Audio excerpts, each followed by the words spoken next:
Hey guys, here's a quick announcement.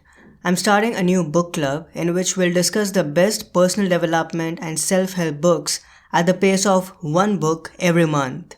It's called the Daily Success Book Club, and the book that we'll be discussing this month is the personal finance classic, The Richest Man in Babylon. If you'd like to participate and join the discussion, I'll add links to the book club page and the related Facebook group in the show notes. I hope this book club will bring tons of value to you, and I look forward to having you there. Thanks. Just think about it right now. Everything's okay. No matter where you find yourself, no matter what kind of stuff is going on in your life, underneath it all, everything's actually all right. You're okay. You have more power than you might be giving yourself credit for. If you have something that's going on in your life right now that's challenging, painful, it's just a reminder to take a little bit better care of yourself. Because you're worth it. You can have this feeling anytime you choose. Hi everyone, my name is Parth and welcome to the Karma Yogi Podcast, where we discuss how to attract extraordinary success and become a better version of ourselves every day. In this episode, I'm going to kick off a new series called Tools to Thrive. COVID-19 is still here, and no matter where you are on the planet, we're all going through a difficult time right now. My sincere suggestion is to work towards protecting your mind, body, heart and soul, and not let negativity and toxicity control you. These are unprecedented times, and let's face it, when we are isolated and imprisoned in our own homes, it can be easy to become bitter and angry, to become more selfish and look out only for ourselves and our family. We have already seen it previously with people panicking about certain essential supplies and hoarding them for no logical reason, taking much more than they needed, leaving little to no essentials for others. This is insane and goes against our human nature. If you're one of the panickers and hoarders, you can't change the past and your immature behavior, but you can certainly be more prudent and selfless in the coming times. As tragic the world affairs are at this moment, we all must understand that it's futile to constantly worry about this crisis and how bad things will get in the immediate future. What matters the most is how we are all going to show up and handle this worldwide emergency. In every challenging situation, we have a choice to let fear and negativity overpower us or to show up as responsible global citizens and work together for the good of the whole.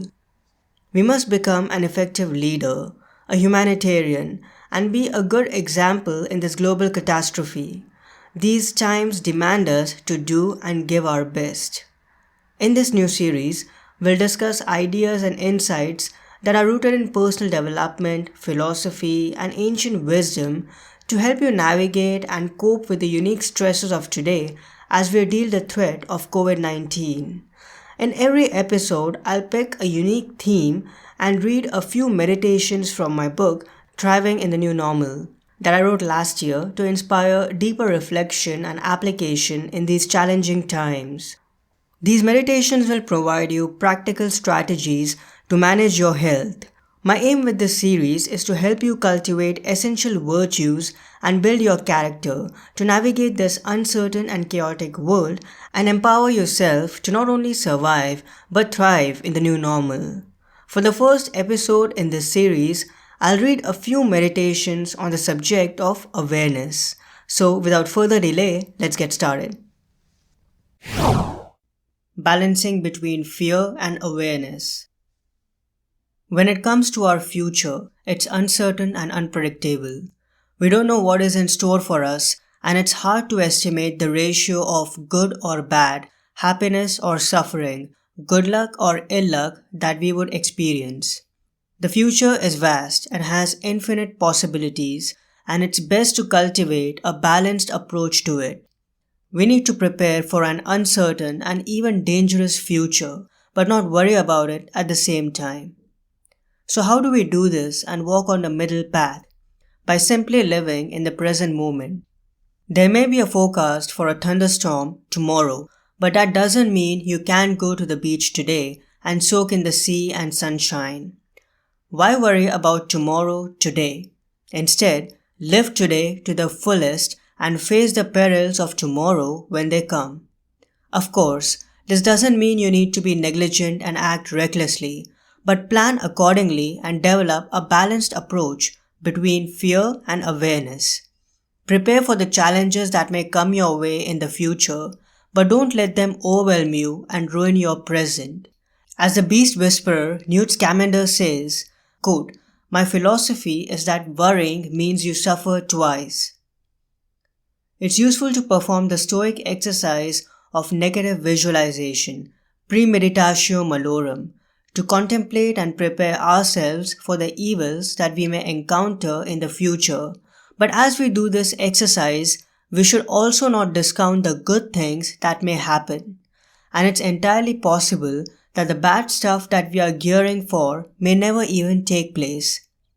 It's like acquainting ourselves with the safety instructions when we board an airplane and having the safety manual tucked in front of our seats all along our journey.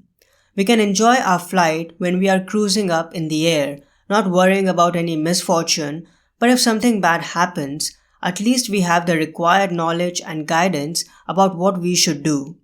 We are aware of the risks, but if we get too afraid and let them overwhelm us, we lose the opportunities to take in the breathtaking views from outside. As Seneca said, quote, "It is likely that some troubles will befall us, but it is not a present fact. How often has the unexpected happened? How often has the expected never come to pass? And even though it is ordained to be, what does it avail to run out to meet your suffering? You will suffer soon enough when it arrives." The future is out of our control, and we never know what may happen. It's good to cultivate awareness, but there's no point in suffering in advance. Apart from having time to prepare and plan, a big portion of our present is wide open for us to enjoy and celebrate life and take part in intense and exciting experiences. Let go of the worries of the future and live today fully. Carpe diem. How are you going to use your time? The COVID-19 crisis is here. It's a weird and quite paradoxical situation to say the least. We are all together in this fight, yet not together as we stay indoors to ensure our safety. We are amidst a war that we can only win when we stay isolated. While this is the extreme form of feeling stuck in the real world, in a way, we are all stuck in one way or another in our lives, some in terms of their emotional maturity, some in a workplace situation, and some with regard to their financial life. Yes, there's an ongoing global pandemic going on right now, and you are imprisoned physically, but that doesn't mean you can veg out in the living room and binge watch shows and movies for endless hours. Not improving, not growing, not developing yourself is falling behind. And you can't afford to do that in this tough economy and these uncertain times. You have to prepare yourself for the world when this thing is over, and also for any other adverse occurrences in the future. Failing to prepare is preparing to fail. External circumstances are not in our control, but we still have absolute control over things on the inside, whether at work or in our personal lives. Being stuck is not an excuse to kill time and do nothing. We must expand ourselves. We must explore ourselves. An idle mind is a devil's workshop. I'm sure you would have heard of this age-old adage. So roll up your sleeves and start moving forward, whether you are working from home or not. As Cato the Elder instructed the farmers in stormy weather, quote, "You must try to find something to do indoors. Clean up rather than be idle. Remember that even though work stops, expenses run on nonetheless." End quote. Marcus Aurelius wrote, "The impediment to action advances action. The obstacle in the way becomes the way." It's up to us to transform this roadblock into an opportunity. Many people throughout history have used their quote, dead time as an avenue to achieve success and greatness. William Shakespeare wrote King Lear when he was confined due to the plague. Isaac Newton utilized the time when Cambridge was closed, again because of the plague, to perform some groundbreaking research. Viktor Frankl used his concentration camp time to work on his manuscript. Nelson Mandela educated and refined himself in prison at Robben Island and transformed himself from a young rebel to a noble leader and activist that his country and the world needed. Our imprisonment can most definitely forge our road to freedom. Like a Karma Yogi, we must focus on performing our best actions every day, no matter what situation we are in. We must continue our pursuit of becoming a better person in every respect, because the world needs us to step up and be a force for good right now. Humanity needs more love, connection, hope, positivity and selflessness right now than ever. And it's our responsibility as a global citizen to show up in the best way we can to serve and contribute to our fellow beings. Here we are locked up in our homes, but we are still free to choose how we use our time, to use it to nourish and develop ourselves or to squander it away. Remember, time is a non-renewable resource and our attention is priceless. The silver lining of this crisis is that you have an ample reserve of time in your hand. And if you use it well, it can be a defining moment, an awakening of sorts for you if you tap into the right resources. Keep in mind that you may never get such a wonderful opportunity to work hard on yourself again, so act wisely. In the end, like always, it all comes down to a choice to use your time well or not, a choice that only you can make. Just focus on the present. Sometimes it pays off to take a few steps back and look at the bigger picture, to look back at our most impressive and courageous feats, to reacquaint ourselves with the lessons that we have learned from our past, to let our ambitions loose and know what we want and how we want to live in the next few years, and to also let our imagination run wild, acknowledge our most dreadful fears and meditate on the adversities we may come across, like the Stoics did, in order to prepare ourselves. But at the same time, it's best not to dwell either on our past or our future for too long. Otherwise, it may steal our joy and paralyze us from taking action in the present. Marcus Aurelius was well aware of this truth and he expressed it in these words, quote, "Don't let your imagination be crushed by life as a whole. Don't try to picture everything bad that could possibly happen. Stick with the situation at hand and ask, why is this so unbearable? Why can't I endure it?" You'll be embarrassed to answer. Then remind yourself that past and future have no power over you, only the present, and even that can be minimized. Just mark off its limits. And if your mind tries to claim that it can't hold out against that, well, then heap shame upon it. End quote. Sometimes looking at the big picture can be overwhelming, but when we simply focus on the present, we distance ourselves from experiencing any negative or fearful thoughts. A good example is a climber performing a free solo.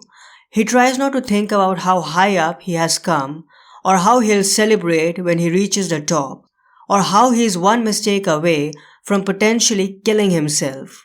He simply can't afford to let his focus and attention dwindle. His life depends on it. So what does he do? He just makes one climbing move after another and tunes everything else out. That's what we do when we stay focused on the present. We let go of everything that's extraneous and just focus on our job at hand.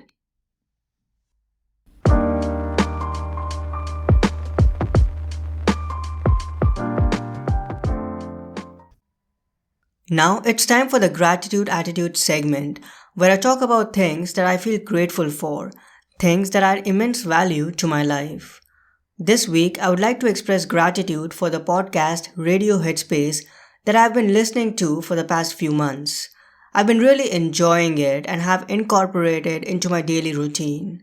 So if you are someone who's interested in mindfulness and meditation and has been a fan of Headspace, you'll enjoy the daily insights offered in the podcast. Just search for Radio Headspace in your favorite podcasting platform. Also, I encourage you to check out the new Netflix special series, Headspace Guide to Meditations, to jumpstart your practice. I'll add a link to both these resources in the show notes.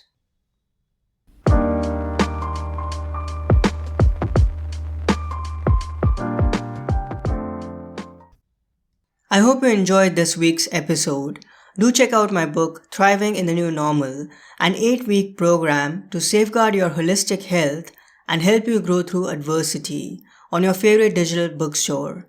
I'm confident it'll be a great resource for you in these challenging and uncertain times.